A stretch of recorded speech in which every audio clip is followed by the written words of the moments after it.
Willi Geiser, comment découvrir la volonté de Dieu. Deuxième chapitre, Dieu désire ardemment nous révéler son plan. Révélation du plan de Dieu. Du temps de mon enfance, à l'occasion de la fête de Pâques, mon oncle avait coutume de préparer de petits paniers soigneusement décorés et garnis d'œufs colorés, de lapins en chocolat et de bonbons. Ces paniers étaient communément appelés des nids de Pâques. Je me souviens de l'excitation qui entourait la réception de ces cadeaux, car notre bienfaiteur ne les offrait pas simplement. Il prenait la peine de les cacher, la plupart du temps, dans un coin du verger. Alors, avec un malin plaisir, il nous lançait le défi.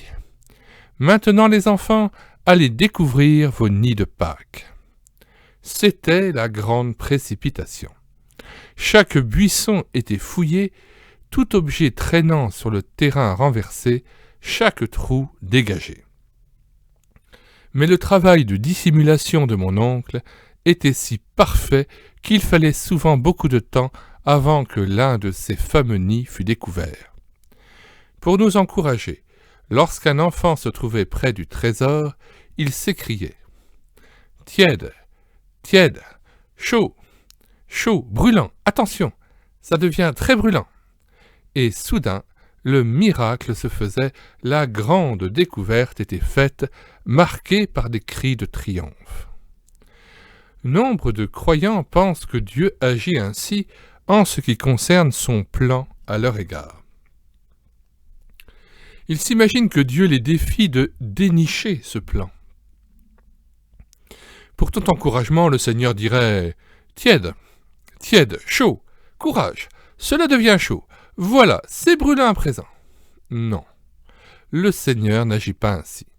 Il ne cache pas son plan dans un coffre-fort installé dans une pièce noire hermétiquement close en nous demandant d'en faire la découverte.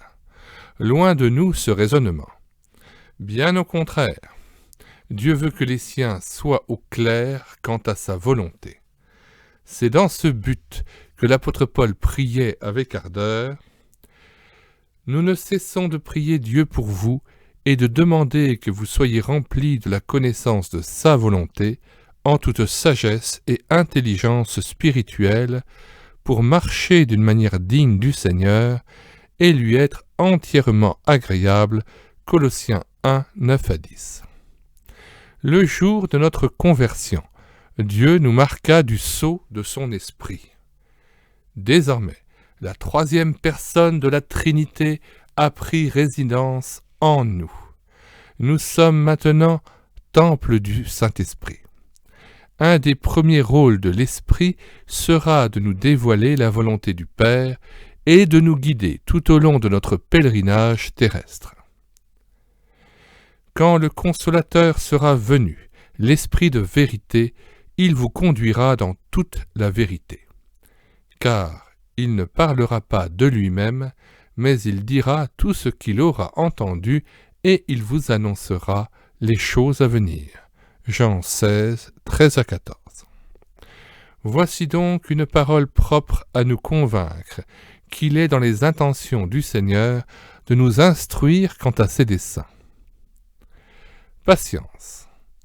Nous devons cependant savoir que Dieu ne nous révélera pas ses voies d'un seul coup. C'est petit à petit qu'il le fera au fil de notre progression. Les phares d'une voiture ne projettent pas leurs faisceaux lumineux jusqu'au bout du trajet, mais sur quelques dizaines de mètres seulement, suffisamment pour nous permettre d'effectuer un certain bout de chemin. Ainsi fait le Seigneur.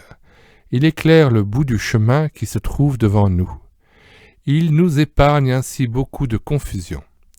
Il suffit pour nous de lui faire entière confiance et de lui remettre notre avenir.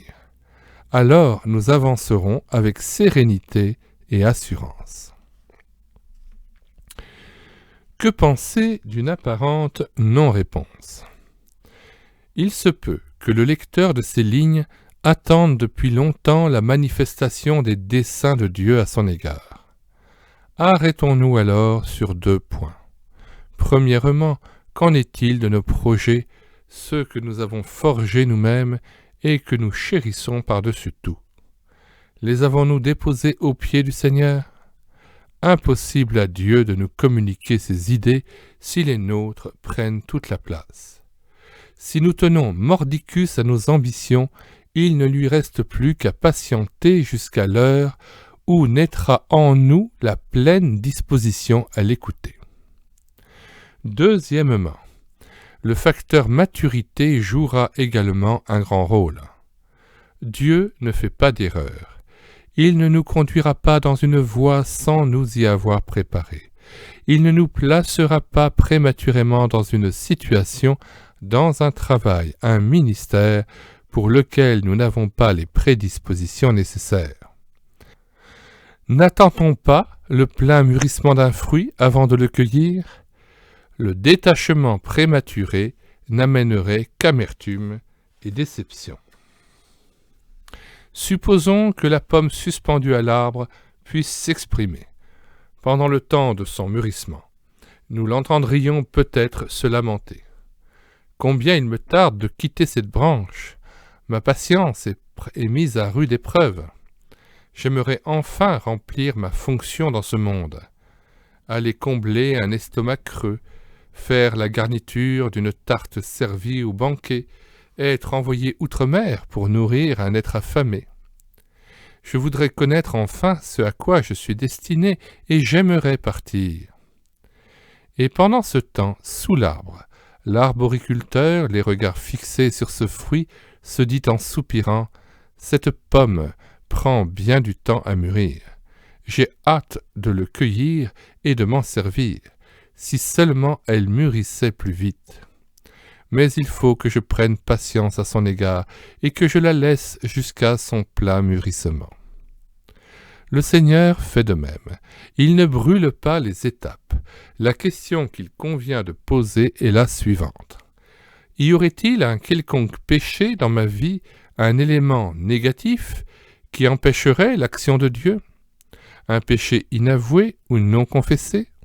Une habitude contractée depuis longtemps et contraire à l'enseignement de l'Écriture?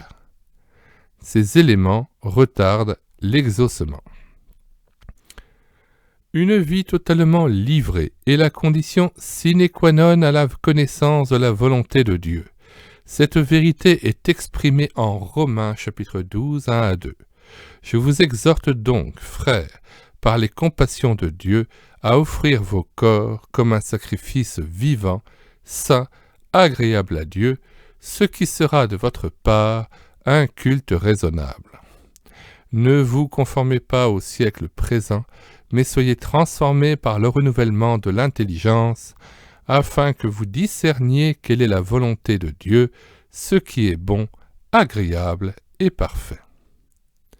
Sondons les profondeurs de nos cœurs pour savoir si des éléments impurs ou étrangers y résident. Si notre examen nous révèle une vie limpide, nous pourrons être assurés de l'intervention divine.